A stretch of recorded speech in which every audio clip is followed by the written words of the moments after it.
beautiful people. Sorry, the melody got caught up and the words vanished. Ah, that's interesting. Because this is about the birthing of language. Oh, so I need to remember that video I did. Oh my God, it was the cave of spiders this morning. So I've been connecting with spiders all morning. And it was the cave of spiders where I was leaning into that energy of Neolithic people, developing language. So on the 7th of the 7th, which is the Philosopher's Stone in the musical alchemy deck, 7-7, Uranus will move into Gemini. It will go back out around the 7th of November and come back in fully in 2026. But here's the thing. The trees, this park space, there's lots of little midges whizzing around me here.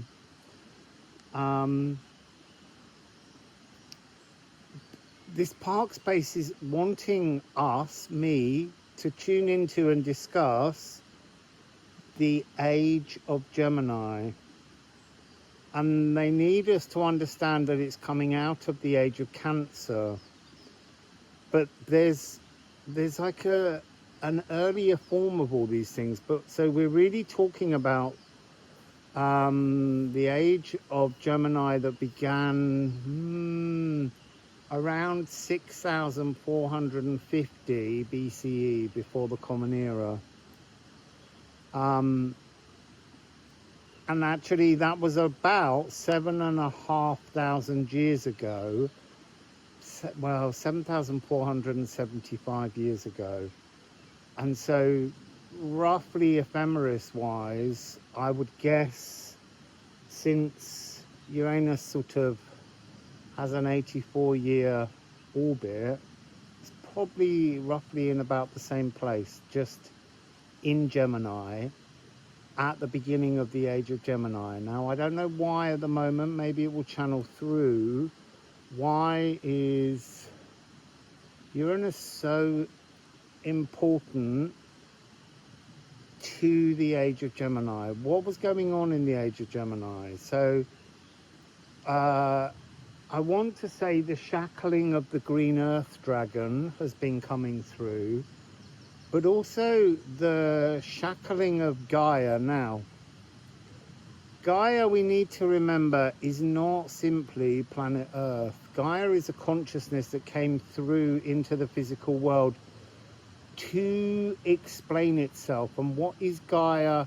Yes, an archetypal energy, but it's also, it's made up of billions of puzzle pieces, some of which are us, in a kind of hive mind collective. We need to stop imagining that Gaia is something outside of us. It's the same as everything. We have to stop imagining all of the archetypal spiritual wonders are outside of us. They are us. We are part of them.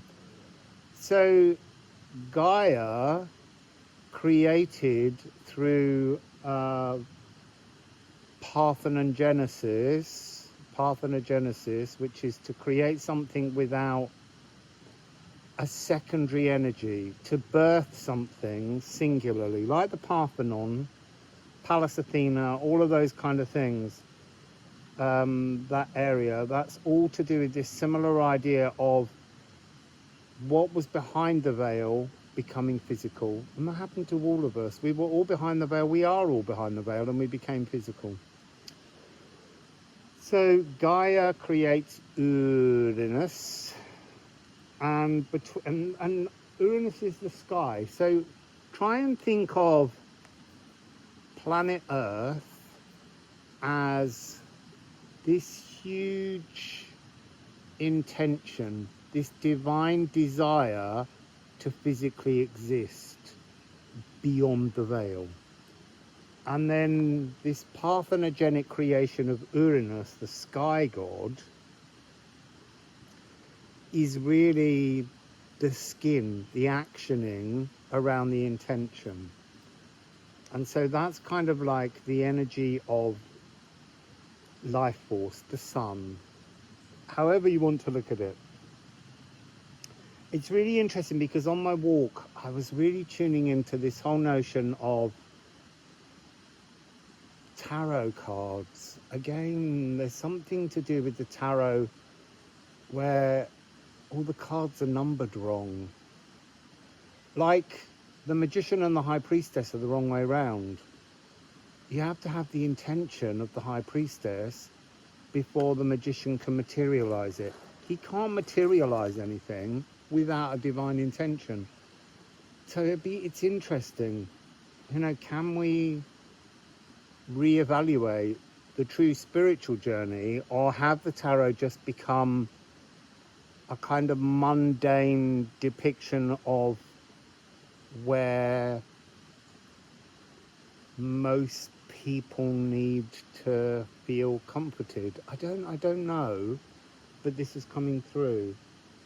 So what was going on in the age of Gemini? I feel like I need to sing you these two notes. So G sharp, the throat chakra, communication. This was the beginning of language. This was the beginning of written form. But the point about both, well, more written form communication, early alphabets, is that they suppress other. They're able to carve a thing in stone. So like this, as I was just saying with the tarot being in the wrong order, it's almost like the written word has messed with our heads, and it's maybe time to clear it out. The age of Gemini, the Uranus Geminis, the tunnel, there was a really strong energy of how it's the age of the great unmerging. And that's really interesting. Like the merging was, the nurturing was the age of Cancer. And in Gemini, we began to unmerge. We began to have individualism. We began to have human created laws, because you could dictate and write things down and say, look, it's in stone. If you didn't do this, I'm sorry, but you disobeyed our new societal rules. And that's all about this same energy. Why we're picking this up today is, I'm not sure, other than the fact that, you know, Uranus will move on the 7th of the 7th and create the opportunity to download and upload. You see, they immediately, when it's not download, it's upload. To upload a new philosophy, a philosophical framework for moving forwards, for transformation. So what else do I want to say? B is consciousness, divine consciousness. That is Uranus. We're going into a house of communication, a house of shadow deception is coming through really strongly. So we have to be really aware of these things, because the third primordial energy after Gaia the earth, Uranus the sky god, all of the other deities were created by Gaia and Uranus together. So it's a real beginning of time, beginning of philosophy, beginning of emotions, because the third primordial deity was water, emotions, and within that was birthed love. And this is the most important part, this Eros energy, the fourth primordial god. We have to go backwards. It's really interesting, because what I am now seeing is, I'm seeing this energy of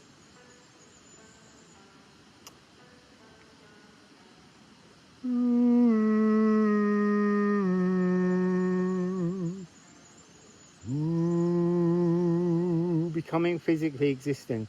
So consciousness, intuition, water, G sharp, communication of Mercury, communicating between themselves to create love, which is the F sharp, which we often call the higher heart consciousness, galactic love, and then earthing F into the world. But there is another part where it wants to hit the sun as well. Just very interesting. As I've been walking around, I'm like, there's been so many messages coming through, and I really wasn't sure what, again, how I would hold on to these things. So one of the other things that came through, there was a single white honeysuckle, and it had the most beautiful creamy jasmine smell, and it transported me first of all to Persia, but to the Middle East, and then to Jericho. This was the period after the age of Cancer, the home, the creation. You know, and these things have been going on, you know, for many thousands of years before that. 17,000 years ago marks, oh, midge up my nose, marks this frequency when we stopped being so nomadic and we became the dominant species in terms of the hominids.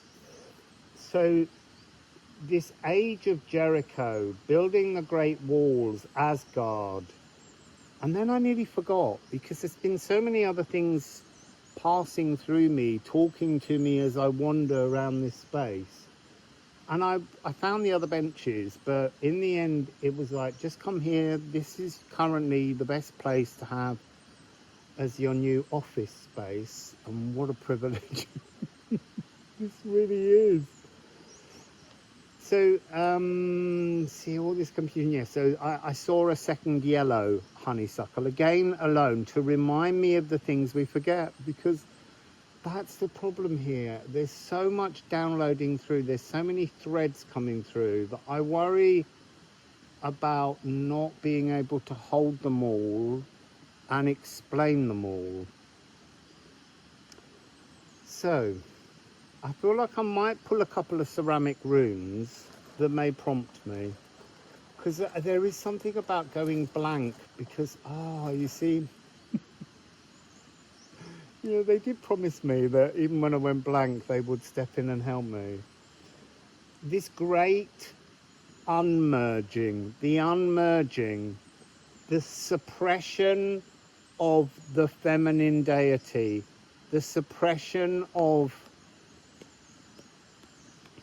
the portal of the womb, you know, the sacred space that we all have a connection backwards through time.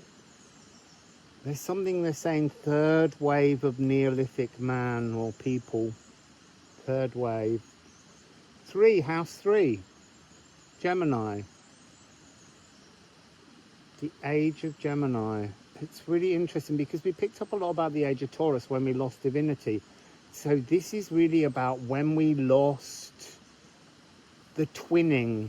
So there's something about the story of Leda and Zeus, where he turns himself into a swan, the swan transformation. And she was the queen of a mortal king, and Zeus had his wicked way, and she laid 2 eggs, like you do. And from one egg came 2 immortals, and from the other egg came 2 mortals. But there was a boy and a girl in each egg. Castor and Pollux, and I've forgotten the girls' names. Oh my goodness, I'm going to have to put them up on the screen as Cassandra, and I've lost her, but it doesn't matter. The point is that it was about twins, a mortal and a divine, and that's us. So this is, oh wow, see, I didn't know any of this. So this age of Gemini is when we unbound from our divinity, our higher self, and then once that energy had been separated from us, and it's almost like we went out separate doors of the Ædan Geminis, the eclipse tunnels, and that led us into the age of Taurus, when we just lost the whole sense of the divine connection and worshipped a god that was outside of us. This was the point of separation. You You see, there's something in the age of Cancer that's coming through that's to do with a kind of a deeply divine at-home connection, like this womb through time was to the divine, our divinity within us. We were birthing inside our divine spirit. And yes, we move in that energy now, but there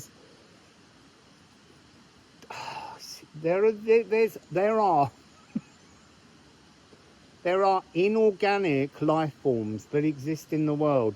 They're part of the shadow world. I came in, when I birthed myself, I'd put skin on my mum so that when I came through, it was an inorganic film so that I would appear inorganic. And I've taken that skin off now. It's been removed, thankfully. I worked with a gorgeous lady who's one of my watchers. Oh, she's a watcher, you see. We worked together to remove it. But so this organicness, we have to stand in our analog organic truth, our authenticity, in order to reclaim our divinity. So that's what's coming through. So yeah, let's just pull a rune and see, a ceramic. See if it inspires anything. I want to keep these quite short. Oh, you see, I'm already on 17 minutes. I need to shut up. So here, 62. This is Nithorgia, and that's the energy I was picking up. Shackled by the shadows. The green dragon. You see, I used to live... Wales is the red dragon. England is supposedly the white dragon, but I don't know that that's so true. They're always claiming purity. I used to live in a pub called the Green Dragon. So that's been a really important energy around me. I also weirdly, now I'm remembering, I also lived in a pub called the Wishing Tree. I feel like there's these markers that we're just not aware of. So this green dragon, I saw it today all over the place. It was lying shackled into the earth. And it's a really beautiful, gentle, nurturing, wonderful age of Cancer energy. And it has something to do with being shackled by society and by the ages of reason, by logic. Logic couldn't accept the freedom of the dragon, the freedom of the earth.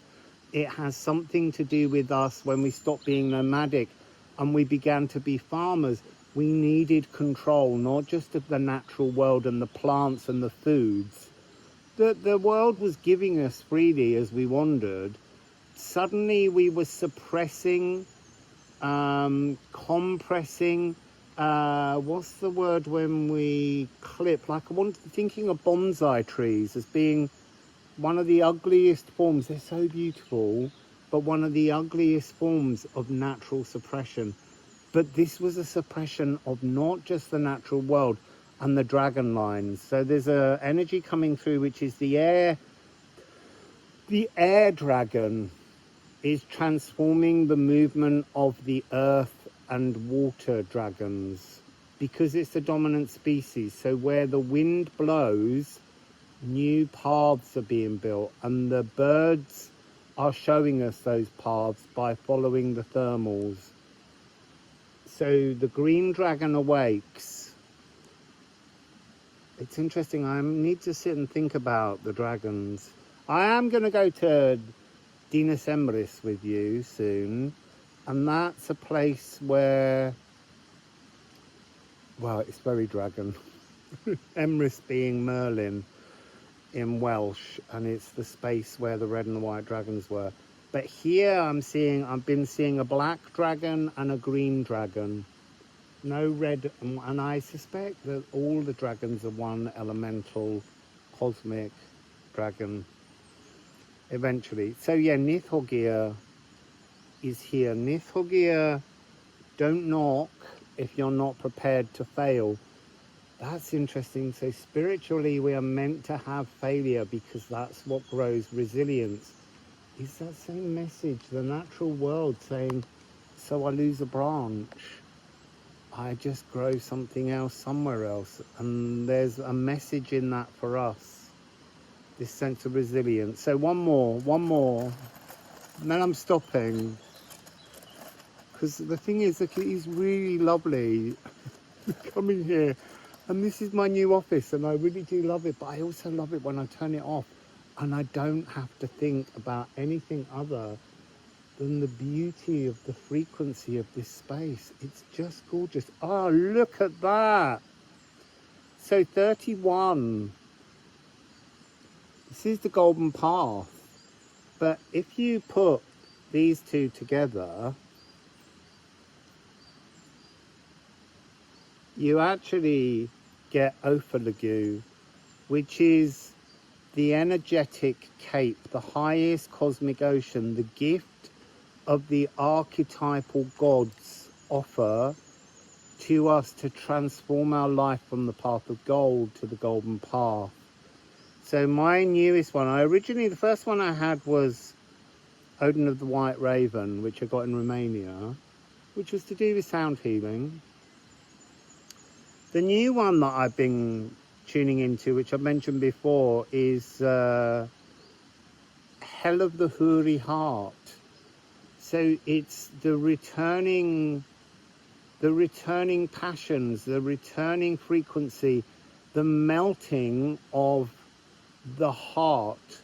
Because Huri means icy. I'm not saying I was icy, but there was still an energy within the heart that needs to be melted. And so by having this frequency within me where I can melt and have a new flowing energy in my heart, I can push that out into the world, and you can all have all of your hearts can melt too. That's the point that is trying to be made here. So it's interesting because this is a rune that has many different forms, and it means different things in all the different directions that you can put it in. I probably should have done that with that one. It's easier to see.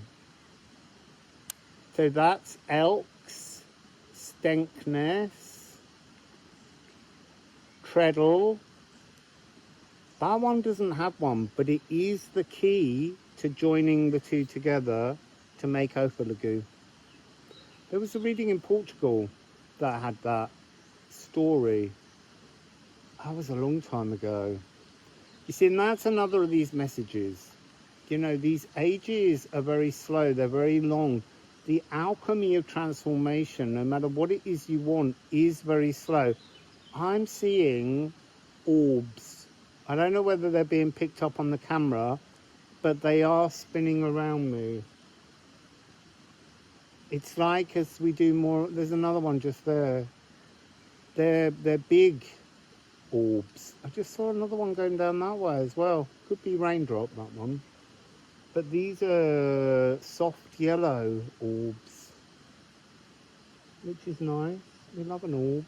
So anyway, you're all very beautiful, and my heart is open to you, and I hope that your heart is open to me. Let's all melt hearts. Wassail, beautiful people.